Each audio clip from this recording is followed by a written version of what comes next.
اهدنا الصراط المستقیم۔ الحمد للہ والصلاة والسلام علی رسول اللہ، اما بعد۔ ناظرین، حج سیریز میں اب تمام کا استقبال ہے۔ حج کے حوالے سے کافی سارے مسائل پر ہم نے گفتگو کی، شیخ نے اس پر تفصیل وضاحت کی۔ آج کی اس ملاقات میں حجاج اکرام سے ایسی بہت ساری غلط فہمیاں میں مبتلا ہوتے ہیں، تو ان میں سے چند غلط فہمیوں کی طرف نشاندہی کیجیے شیخ۔ بسم اللہ الرحمن الرحیم، الحمد للہ رب العالمین والصلاة والسلام علی رسولہ الکریم، اما بعد۔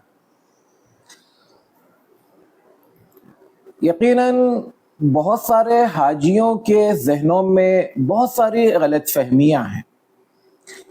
یہ غلط فہمیاں ظاہر سی بات ہے ان کے پیش رو حاجیوں سے انہیں وراثت میں ملتی آئی ہے، اور آج کل یوٹیوب پر لوگوں کے مختلف چینلز بنے ہوئے ہیں، اور ہر کوئی اپنی اپنے انداز میں اپنی اپنی بات رکھتا ہے، اور لوگوں کو کچھ چیزوں میں بڑا شوق ہوتا ہے کہ کچھ نئی بات بتائی جائے، اور اس نئی بات بتانے کے چکر میں وہ حاجیوں کے دلوں میں، ان کے ذہنوں میں ایسی غلط فہمیاں پیدا کر دیتے ہیں جس کی وجہ سے حاجیوں کے کاموں میں یا تو غلطیاں ہوتی ہیں یا تو سرے سے وہ کام بدعات اور خرافات میں شامل ہوتے ہیں۔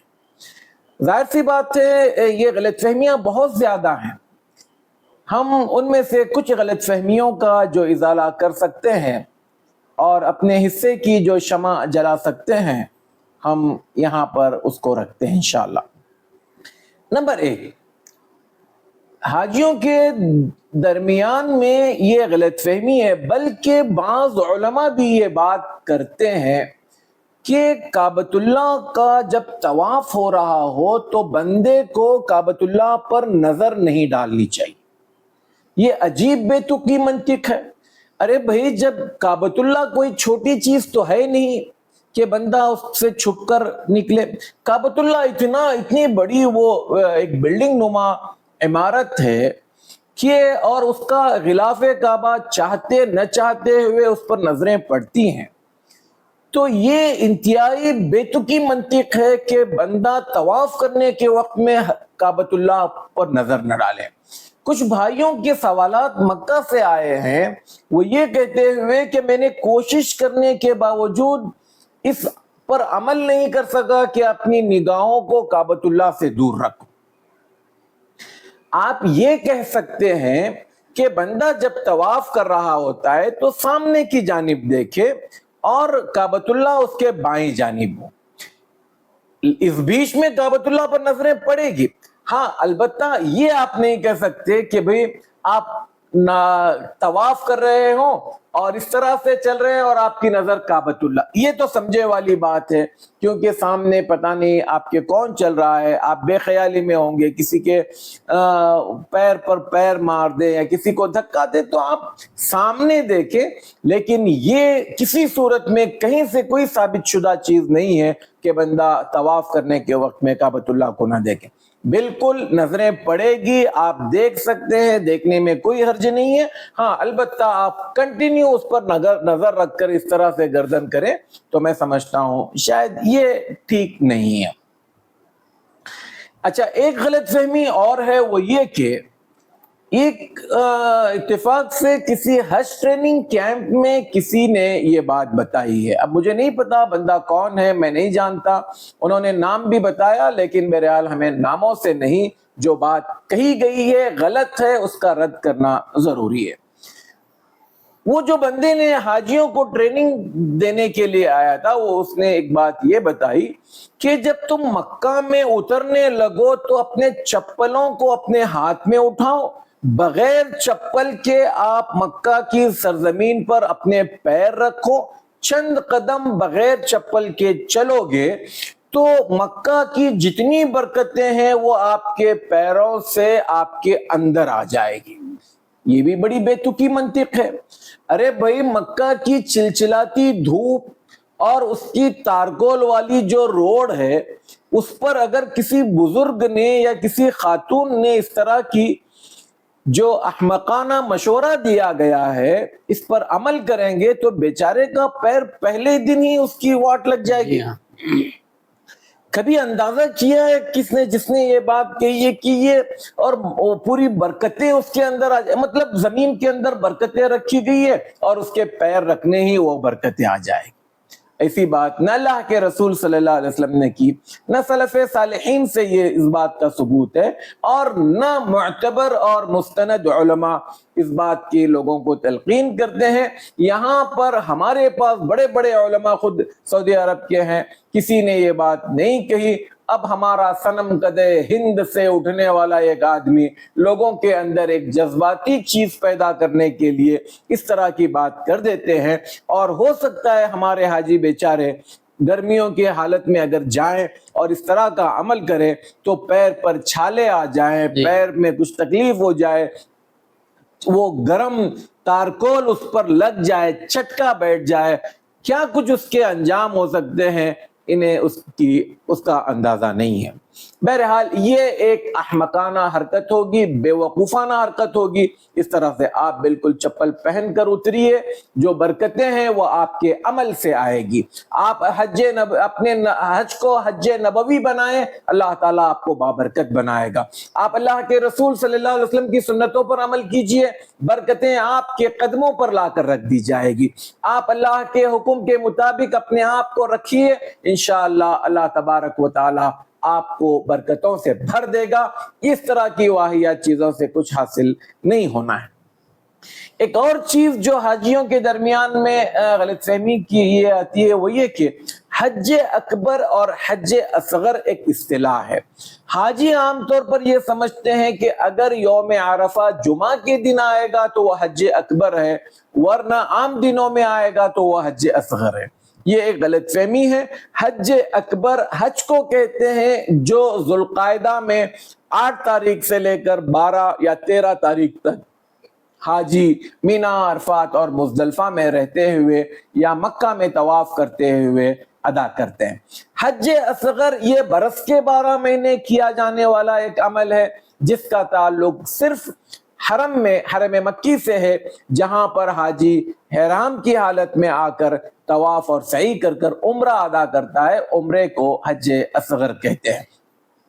اسی طرح سے ایک غلط فہمی یہ ہے کہ کعبۃ اللہ کا جو پنالہ بنا ہوا ہے، اس پنالے سے جو پانی گرتا ہے جس کو میزاب رحمت کہتے ہیں، پتہ نہیں یہ نام کس نے رکھ دیا ہے، بہرحال جس نے بھی نام رکھا ہو، یہ میزاب رحمت سے پانی اترنے والا پانی کعبے کی چھت کا پانی ہے. اور کعبے کی چھت پر ہو سکتا ہے دھول ہو، کچھ گندگی بھی ہو سکتی ہے. اب اس کا پانی اٹھا کر لوگ پیتے ہیں، اپنے بدن پر ملتے ہیں. میرے بھائی، اگر اس طرح کا کوئی عمل کسی سے ہو کر آنے والا پانی بابرکت تھا تو وہ صرف اللہ کے رسول صلی اللہ علیہ وسلم کی شخصیت تھی. اس کے علاوہ جتنی چیزیں کعبۃ اللہ کی کوئی چیز برکت کے طور پر آپ وہاں سے اٹھا کر اپنے اندر نہیں لے سکتے. شریعت میں اس کی کوئی گنجائش نہیں ہے. لہذا میزاب رحمت کے پانی کو بابرکت سمجھنا، بوتلوں میں جمع کرنا، پینا، اس سے نہانا یا اس کے نیچے کھڑے ہو کر اپنے آپ پر پانی ڈلوانا، یہ سب غلط ہے. شریعت میں اس کی نہ کوئی فضیلت ہے، نہ کوئی اہمیت ہے، اور نہ اللہ کے رسول صلی اللہ علیہ وسلم نے اس حوالے سے کوئی بات کہی ہے. ایک غلط فہمی حاجیوں کی یہ ہے کہ جب آدمی حج کو جائے تو 40 نمازیں مدینہ میں پڑھے. یہ بھی کوئی تک نہیں ہے. حج مستقل ایک عمل ہے. اگر کوئی بندہ صرف اور صرف حج کے 5 دن رہ کر چلا جائے، یعنی ایک بندہ 8 ذو الحجہ کو آئے، بلکہ میں کہتا ہوں 9 ذو الحجہ کو بھی کوئی بندہ براہ راست عرفات میں پہنچے اور عرفات کا وقوف کرے، مزدلفہ میں رات گزارے، پھر 11 12 13 تاریخ کے جو کچھ کام ہے یہ کر 12 تاریخ کے دن اگر بندہ طواف وداع کر نکل جائے، اس کے حج پر، اس کے حج کی صحت پر کوئی فرق نہیں پڑنے والا. مدینے کا سفر ایک ایکسٹرا سفر ہے. عام طور پر ہم یہ سمجھتے ہیں کہ بندہ چونکہ ایک دور دراز علاقے سے حج کے لیے آیا ہے، یہاں آنے کے بعد اس کو واپس دوبارہ کبھی موقع ملے گا یا نہیں ملے گا، تو اس بہانے سے چلو مدینہ ایک قریب مسافت پر واقع ہے، وہاں پر جائیں، مسجد نبوی میں نماز پڑھیں اور پھر اللہ کے رسول صلی اللہ علیہ وسلم اور آپ کے دونوں ساتھیوں پر سلام پڑھیں، اور پھر بقیع میں جائیں، وہاں پر صحابہ پر سلام پڑھیں. تو یہ ایک آدمی اس اعتبار سے سوچتا ہے کہ ایک سفر میں دوسرا کام بھی ہو گیا. ورنہ اگر کوئی آدمی حج کو جائے اور یہ سب چیزیں نہ کرے، مدینہ نہ پہنچے، تو اس کی حج کی صحت پر کوئی فرق نہیں پڑتا ہے. بعض حدیثیں آتی ہیں موضوع اور من گھڑت حدیثیں ہیں کہ جو حج کرے اور میری زیارت نہ کرے تو اس نے میرے ساتھ زیادتی کی.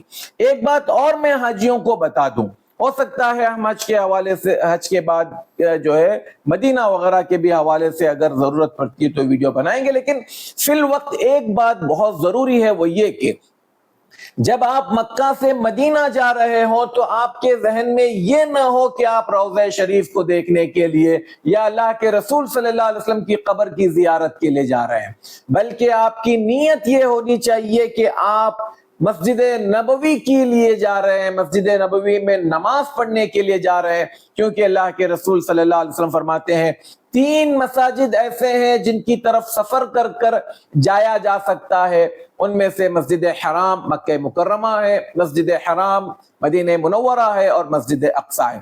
لہٰذا اگر کوئی بندہ اللہ کے رسول صلی اللہ علیہ وسلم کے قبر کی زیارت کی نیت کرتا ہے تو یہ غلط ارادہ ہے اور غلط نیت ہے، اس طرح کی چیز نہیں ہونی چاہیے. ایک غلط فہمی یہ ہے حاجیوں کے درمیان میں کہ زمزم جب بھی پیا جائے تو کھڑے رہ کر پیا جائے اور سر ننگا ہو.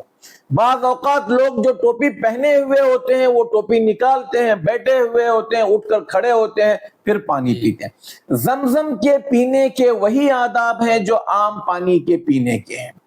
البتہ اللہ کے رسول صلی اللہ علیہ وسلم کے بارے میں یہ جو بات آتی ہے کہ آپ نے حجۃ الوداع کے موقع پر جب زمزم کے کنویں کے پاس گئے جہاں آپ کے اپنے خاندان والے حاجیوں کو پانی پلا رہے تھے، یہ ان کی ڈیوٹی تھی، یہ ان کی ذمہ داری تھی زمانے جاہلیت سے، تو اللہ کے رسول صلی اللہ علیہ وسلم اپنے خاندان والوں کو ابھار رہے تھے، ترغیب دے رہے تھے کہ تم لوگوں کو خوش دلی سے پانی پلاؤ، اچھے اخلاق کے ساتھ پانی پلاؤ.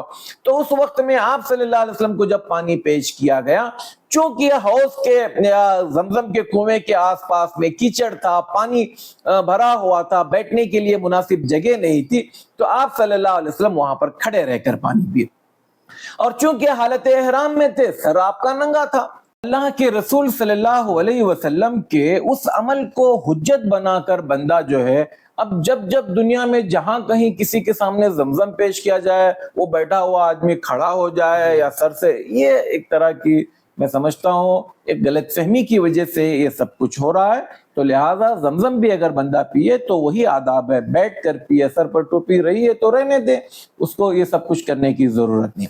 اچھا، سب سے بڑی غلط فہمی جس پر لوگوں کو سمجھا کر میں تھک چکا ہوں، لیکن ہر مرتبہ کوئی نہ کوئی بندہ، اچھا مسئلہ یہ ہوتا ہے کہ کسی کو سمجھاؤ تو وہ سامنے والا کسی کے انڈر پریشر اتنا یہ ہوتا ہے کہ وہ یہ کام نہ چاہتے ہوئے بھی کرتا. وہ کیا ہے کہ اب مان لیجئے ٹور والے ہیں یا کوئی بھی لوگوں کو طائف لے جاتے ہیں تو میقات پر، اب انہیں یہ بتایا جاتا ہے کہ جب بھی آپ میقات پر آؤ گے تو آپ پر عمرہ کرنا واجب ہو جاتا ہے. ارے بھائی اللہ کے بندے، اللہ تعالیٰ نے آپ پر ایک حج اور ایک عمرہ فرض کیا ہے، آپ نے وہ ادا کر لیا. اب آپ پر زندگی میں آپ کچھ بھی ہو جائے، آپ پر نہ حج فرض ہوگا نہ آپ پر عمرہ فرض ہوگا. ہاں البتہ کوئی بندہ اگر نظر مان لیتا ہے کہ میں اگر یہ کام ہو گیا تو وہ نظر اس نے خود مانا ہے اس لیے اس پر واجب ہو گیا، ورنہ آپ کہیں پر بھی جانے سے آپ پر عمرہ واجب نہیں ہوتا. یہ عین احمقانہ جاہلانہ باتیں ہیں جس سے عوام کے درمیان میں نہ جانے کیا کچھ خرافات مچا ہوا ہے، اور لوگ جو ہے جا کر اس طرح کی چیزیں کرتے ہیں۔ اچھا یہاں پر یہ دیکھیں میقات جو ہے یہ باہر سے اندر آنے والوں کے لیے ایک اڈا بنایا گیا کہ آپ یہاں پر آ کر احرام پہن کر اندر داخل ہو۔ اب جو بندہ اندر پہلے سے ہے وہ وہاں جا کر میقات سے احرام باندھ کر آئے، یہ کون سی تک ہے؟ جی جی یعنی باہر سے آنے والوں کے لیے جو میقات بنائی گئی ہے اس کو آپ اندر والوں کے لیے کریں، یہ غلط ہے۔ اچھا اگر اس بات کو اگر ہم مان لیں کہ بندہ کہیں سے میقات پر جانے سے عمرہ واجب ہو جاتا ہے، تو اب یہ ٹیکسی ڈرائیور جو آپ کے ساتھ میں ہے یا بس ڈرائیور جو آپ کے ساتھ میں ہے وہ لوگ کیوں نہیں کرتے؟ دیکھیے ایک بندہ جس نے ابھی تک حج بھی نہیں کیا، عمرہ بھی نہیں کیا، اللہ کے رسول صلی اللہ علیہ وسلم کیا کہتے ہیں؟ تم میں کا جو آدمی حج یا عمرے کا ارادہ کرے، مطلب آپ کا ارادہ ہو تو آپ میقات سے احرام باندھ کر اندر آئیں گے۔ اب جو لوگ جاب کے لیے جاتے ہیں، ابھی ہم لوگ مان لیجئے پہلی مرتبہ جاب کے لیے گئے، ہم سیول ڈریس میں گئے، ہم تو جاب کرنے کے لیے گئے۔ جو وزٹ ویزا پر جاتے ہیں وہ وزٹ کے لیے جاتے ہیں، جو بزنس ویزا کے لیے جاتے ہیں بزنس کے لیے جاتے ہیں۔ تو اب وہ لوگ احرام پہن کر جائیں گے؟ نہیں، جب تک آپ ارادہ نہ کریں۔ تو یہ چیز آپ کے ارادے پر منحصر ہے، لہٰذا یہ بات 100% بالکل غلط ہے۔ جو لوگ یہ بات کہتے ہیں یا تو یہ ٹور والے جنہیں صرف اپنے نمبر بنانے ہوتے ہیں، یا تو پھر وہ جاہل قسم کے لوگ مولوی جنہیں کچھ پتہ نہیں ہوتا ہے، اس طرح کی باتیں کر کر کے لوگوں کو جو ہے الجھائے رہتے ہیں۔ پہلی بات تو آپ کا طائف جانا یہ ٹائم ویسٹ ہے، کوئی فائدہ نہیں ہے طائف کا جانے کا۔ اور اگر گئے بھی ہیں آپ گھومنے پھرنے کے لیے، چلو ٹھیک ہے جائیں واپس آ جائیں، وہاں سے عمرہ کرنے کا یہ بھی، اور اس کے بارے میں یہ کہنا کہ اب واجب ہوتا ہے، یہ بالکل غلط ہے۔ آپ پر زندگی میں ایک ہی حج فرض ہے، ایک ہی عمرہ فرض ہے۔ آپ نے حج کیا، عمرہ کیا، اب آپ پر وہ دوبارہ کبھی بھی فرض نہیں ہوگا جب تک کہ آپ نظر نہ مانیں۔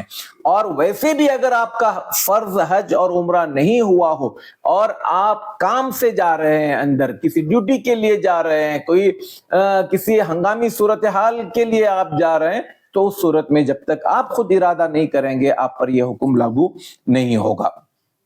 اسی طرح سے لوگوں کے درمیان جو چیز یہ ہے کہ ایک مرتبہ بندہ احرام پہن لے تو اب اس احرام کو اتار نہیں سکتا۔ ارے بھئی آپ مان لیجئے ایک بندہ احرام پہن کر نکلا، اور یہ جو میں فرضی بات نہیں کر رہا ہوں حقیقت میں، کہ ایک جگہ جو ہے وہ کسی کرسی کے اوپر بیٹھا تو اس کے اوپر کچھ ایسی چیزیں گری ہوئی تھی جس کے اندر تیل اور اس طرح کی جو چیز وغیرہ جو آتی ہے چکناہٹ والی، وہ اس کے اوپر بیٹھ گیا، جب اٹھنے لگا تو پورا احرام اس کا گندا ہو گیا تھا۔ مطلب پیچھے سے ایسا نظر آ رہا تھا کہ دیکھنے والے کو کچھ غلط فہمی ہو کہ کچھ غلط ہوا ہے۔ تو اب ایسی صورت میں کیا وہ احرام نہیں بدلے گا؟ بالکل ویسے بھی اگر بندے کو کچھ نہیں ہوا ہو، بندہ جائے مان لیجئے نہانا چاہتا ہے تو وہ جا کر نہا سکتا ہے، احرام اتار کر رکھ دے، پھر نہا کر وہی احرام پہن لے۔ تو احرام کے بدلنے یا اسی احرام کو اتار کر نہا کر پہننے میں کوئی حرج نہیں ہے۔ اسی طرح سے بعض اوقات جو ہے لوگ یہ سمجھتے ہیں، بعض لوگوں کے درمیان غلط فہمی ہے کہ جب آپ کعبۃ اللہ کے اندر جائیں تو پہلے تحیۃ المسجد پڑھیں۔ حرم مکی کا تحیہ یعنی کعبۃ اللہ کی اس مسجد میں اگر آپ جائیں گے تو اس کا تحیہ پہلا طواف ہے، پھر اس طواف کی 2 رکعت تحیۃ الطواف کے نام کی نماز ہے۔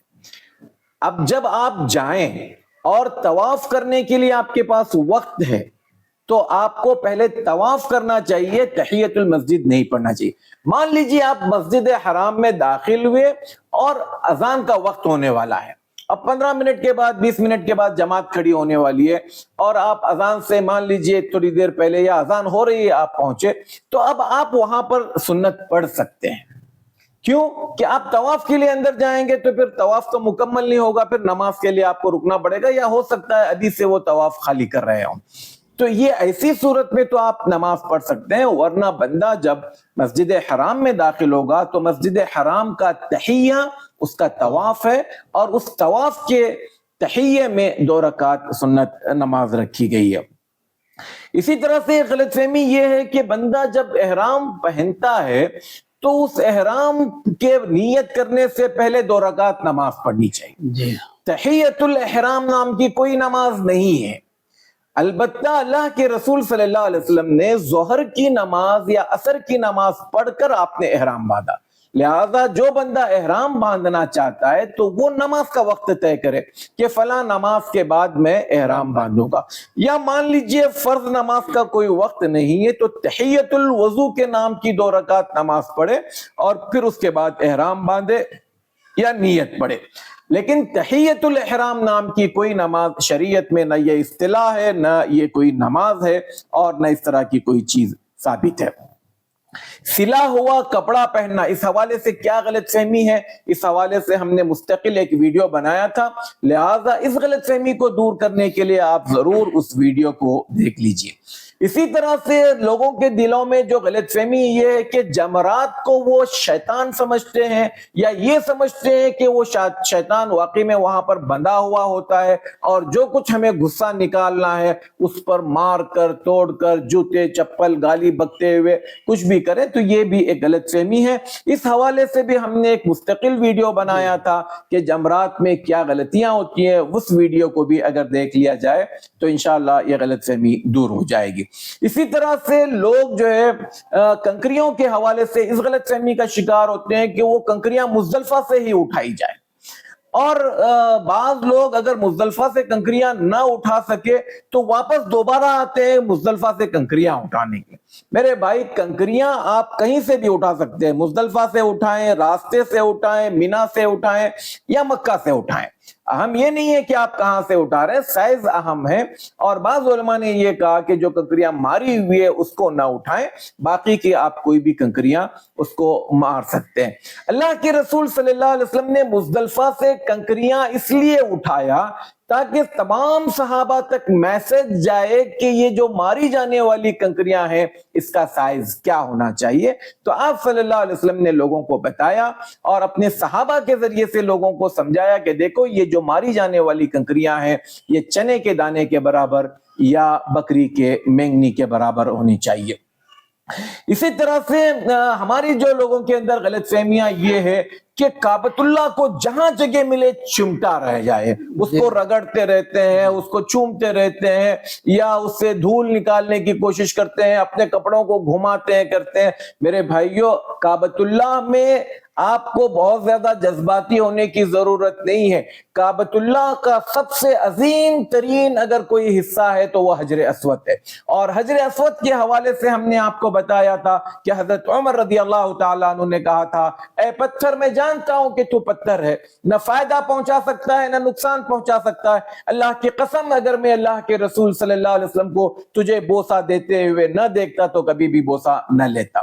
یہ ایک بوسہ لینے کی جگہ، رکن یمانی چھونے کی جگہ. اس کے علاوہ ہم نے اس کی بھی بارے میں تفصیل کے ساتھ بتایا تھا. حضرت عبداللہ بن عباس رضی اللہ تعالیٰ عنہ نے حضرت معاویہ رضی اللہ تعالیٰ عنہ سے کہا تھا کہ یہ 2 جگہ ہیں، ان میں سے ایک چومنے کی جگہ ہے، ایک چھونے کی جگہ ہے. باقی پورے کعبۃ اللہ کا ہمارے سے اس حوالے سے کوئی تعلق نہیں ہے. ہمارے جذبات تمام تر اللہ کے ساتھ ہونے چاہیے. ہم یہ جو سب کچھ کر رہے ہیں اللہ کے لیے کر رہے ہیں، اس کو منوائیں، اس سے توبہ اور استغفار کریں، اس سے مانگے. ہمارا دلی تعلق تمام تر اللہ تعالیٰ سے ہے.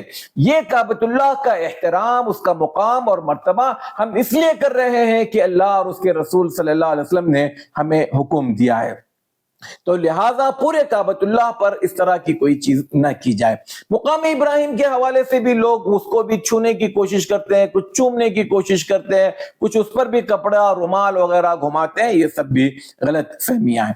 ایک اور چیز وہ یہ کہ مزدلفہ کی رات کو لوگ سمجھتے ہیں کہ لیلۃ القدر سے زیادہ افضل ہے. یہ بھی ایک جاہلانہ بات ہے. اللہ کے رسول صلی اللہ علیہ وسلم کے حوالے سے ہم نے مزدلفہ والی ویڈیو میں بتایا تھا کہ مزدلفہ کی رات کیسے گزاری جائے.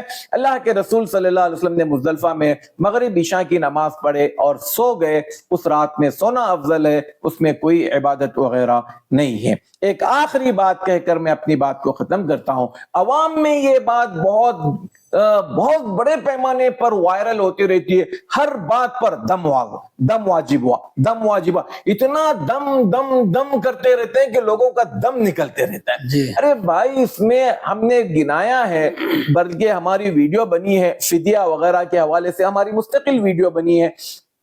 پہلی تو 7 چیزیں ہیں جس کے چھوڑنے پر دم واجب ہوتا ہے۔